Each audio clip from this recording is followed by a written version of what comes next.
अस्सलाम वालेकुम बच्चों। 7th क्लास में आज जो हम पढ़ेंगे weather climate change and adaptation chapter से, वो आज है हमारा ट्रॉपिकल रेन फॉरेस्ट एरियाज। जैसा पहले हमने डिस्कस किया कि पोलर रीजन्स क्या होते हैं, और पोलर रीजन्स के साथ अब है ट्रॉपिकल रेन फॉरेस्ट एरियाज के ये कौन से एरियाज हैं। ट्रॉपिकल रेन फॉरेस्ट्स, यहाँ की क्लाइमेट कैसी है, यहाँ की क्लाइमेट सूटेबल किस किस्म के एनिमल्स के लिए है, और ये एरियाज कहाँ कहाँ पाए जाते हैं। तो इस ट्रॉपिकल रेन फॉरेस्ट के बारे में आज हम डिस्कस करेंगे।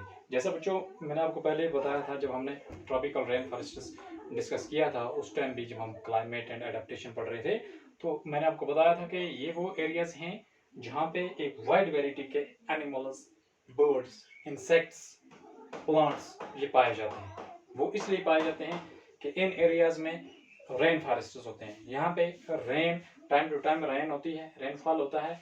और दूसरी बात यह है कि यहाँ पे थ्रू आवर द ईयर यहाँ पे टेम्परेचर मेंटेन रहता है, गर्म रहता है, वार्म रहता है। इस वार्मथ और रेन फॉल की वजह से वो कंडीशंस यहाँ पे प्रिवेल होती हैं जो सूटेबल होती हैं supporting a large number of animals, birds, insects and supporting their life, providing them food, providing them shelter, and जो यहाँ पे नंबर होता है एनिमल्स का वो बहुत वास्ट है। एक वाइड वेराइटी, एक लार्ज नंबर, इनॉर्मस नंबर और लार्ज क्वांटिटी, वेराइटी। तो यहाँ पे हर किस्म के जो एनिमल्स, बर्ड्स, इंसेक्ट्स, प्लांट्स पाए जाते हैं इन एरियाज में। और ये एरियाज इस लिहाज से बहुत बायोडाइवर्सिटी के लिहाज से बहुत आबाद होते हैं, या इकोलॉजिकल जो इंट्रैक्शन है, जो इकोलॉजिकल चेन है, फूड चेन, वो यहाँ पे बहुत ज़्यादा स्ट्रांग होता है। ये एरियाज बहुत आबाद होते हैं। यहाँ पे रेनफॉल भी बहुत अच्छी तरीके से होती है, यहाँ पे टेम्परेचर भी बहुत अच्छे तरीके से मेंटेन रहता है।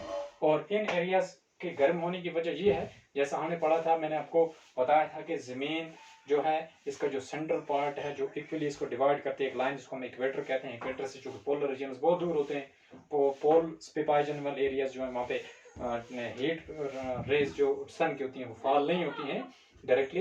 इस वजह से वहाँ पे टेम्परेचर डाउन रहता है, वहाँ एक्सट्रीमली कोल्ड वेव्स चलती हैं। तो जहाँ तक हम इन एरियाज की बात करेंगे, these areas are closer to equator, इनकी डिस्टेंस बहुत इक्वेटर के नज़दीक होती है, जिसकी वजह से यहाँ पे टेम्परेचर अच्छा रहता है, यहाँ पे वार्मथ होता है ये इन एरियाज में।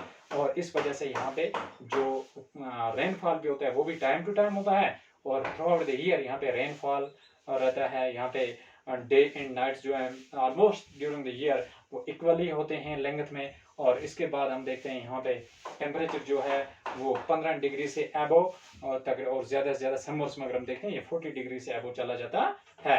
तो इस तरीके से इन कंडीशंस में कोई भी एनिमल, कोई भी बर्ड, कोई भी प्लांट, कोई भी इंसेक्ट जो है वो अपने आप को अच्छी तरीके से सर्वाइव कर सकता है। उसको अच्छी तरीके से वो कंडीशन, वो न्यूट्रिएंट्स, वो न्यूट्रिशन, वो तमाम चीज़ें उसको मिलती हैं जिसकी वजह से वो सर्वाइव कर सकता है।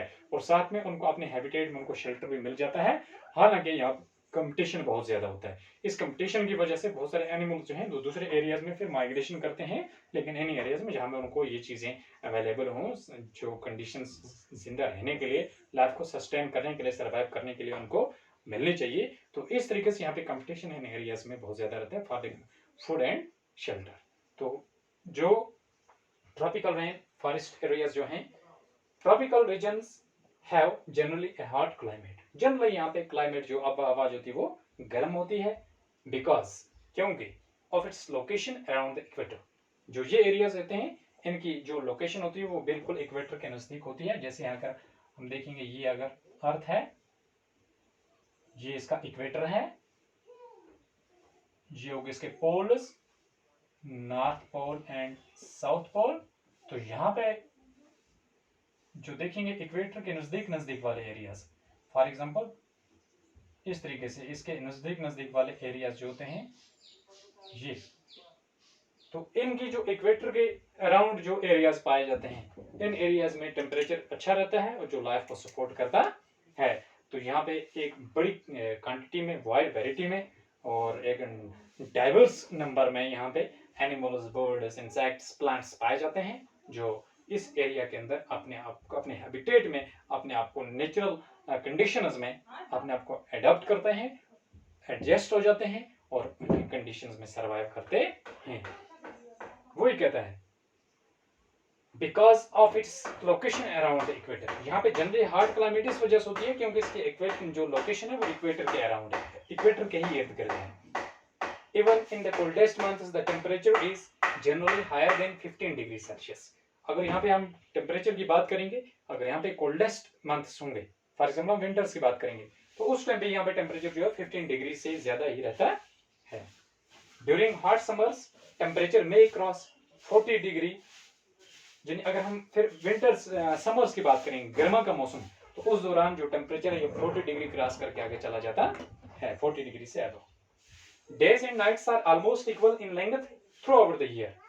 दिन और रात की लेंथ जो होती है ये throughout the year तकरीबन बराबर होती है।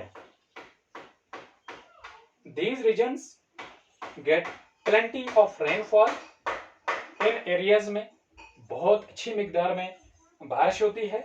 Tropical rain forest areas are found in Western Ghats and Assam in India. अगर हिंदुस्तान की बात हम करेंगे अपने मुल्क की, तो यहाँ पे अगर हम देखेंगे, यहाँ पे जो ट्रॉपिकल रेन फॉरेस्ट एरियाज जो हैं, ये रेन फॉरेस्ट के कहाँ पे पाए जाते हैं? ये रेन फॉरेस्ट जो हैं ये पाए जाते हैं एक तो वेस्टर्न घाट्स में और असम जो रियासत है यहाँ पे पाए जाते हैं। ये हमारे हिंदुस्तान की बात है। फिर आगे अगर हम बात करेंगे वर्ल्ड की, तो यहाँ पे हम देखेंगे साउथ ईस्ट एशिया जो है यहाँ पे रेन फॉरेस्ट एरियाज हैं। सेंट्रल अमेरिका यहाँ पे रेन फॉरेस्ट एरियाज हैं, ट्रॉपिकल रेन फॉरेस्ट एरिया ये सारा है। और फिर उसके बाद हम देखेंगे सेंट्रल अफ्रीका है। तो ये कुछ एरियाज हैं जहाँ पे ट्रॉपिकल रेन फॉरेस्ट जो हैं पाए जाते हैं। तो इस वजह से हम इस पूरे एरिया को फिर कहते हैं tropical rain forest areas, rain forest की वजह से। Because of continuous rain and warmth this region supports wide variety of plants and animals. यानी कंटिन्यूस जो यहाँ पे रेनफॉल होता है और यहाँ पे जो टेम्परेचर गर्म होता है, अब हवा गर्म होती है, यहाँ पे दर्जा हरारत ज़्यादातर गर्म होता है। क्लाइमेट यहाँ की गर्म है, अब हवा यहाँ की गर्म है। इस वजह से एक बहुत बड़ी मिकदार में, एक बहुत बड़े इकसाम में यहाँ पे जो लाइफ है प्लांट्स की, एनिमल्स की, बर्ड्स की, इंसेक्ट्स की, उनको यहाँ पे सपोर्ट मिलती है अपने आप को सर्वाइव करने के लिए। The major types of animals living in these rainforests are monkeys, apes, gorillas, leopard, lions, tigers, elephants, snake, birds, and insects. Climatic conditions in rainforest areas forests are highly suitable for supporting an enormous number and variety of animals. Since number is large, there is intense competition for food and shelter. यहाँ पे जो animals पाए जाते हैं, अब देखेंगे यहाँ पे डिफरेंस कितनी है। जो हम बात कर रहे थे वहां पे यहाँ पे किस किस्म के बियर पाए जाते हैं। पोलर रीजन्स में अगर बात करेंगे हम, वहां पे पोलर बियर, पेंगुइन्स या फिर सील्स की बात, वेल्स की बात, ठीक है, और मस्क, ऑक्सन, फॉक्सेस। तो यहाँ पे कौन से एनिमल पाए जाते हैं जो जनरली आप इन गर्म एरियाज में देखते हैं? जैसे इन एरियाज में मंकी है, मंकी। और फिर आगे देखते हैं हम कंडीशंस। मंकी की बात अगर करें, मंकी की भी 2-3 टाइप्स हैं, ठीक है। और फिर आगे चलते हैं, एप्स हैं, ठीक है।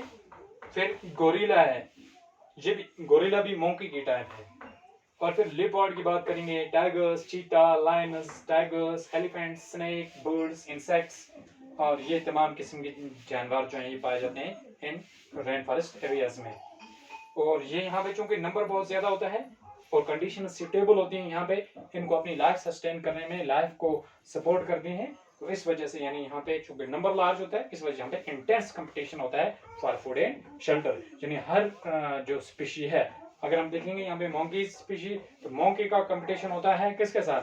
दूसरी जो स्पीशीज उनके साथ। इसलिए गोरिल्ला का कंपटीशन होता है किसके साथ? एप्स एंड मंकीज के साथ। इसी तरीके से जो एप होता है उसका कंपटीशन होता है इनके साथ। इसलिए लिपर्ड, बियर या टाइगर, चीता, इनका आपस में कंपटीशन होता है फूड के लिए। इसी तरीके से हम देखते हैं एलिफेंट का कंपटीशन होता है डियर या इसी तरीके से जिराफ वगैरह जो वेजिटेरियन एनिमल्स होते हैं उनके साथ। इसके बाद हम देखते हैं बर्ड्स का कंपटीशन होता है, इंसेक्ट्स का, स्नेक्स वगैरह का।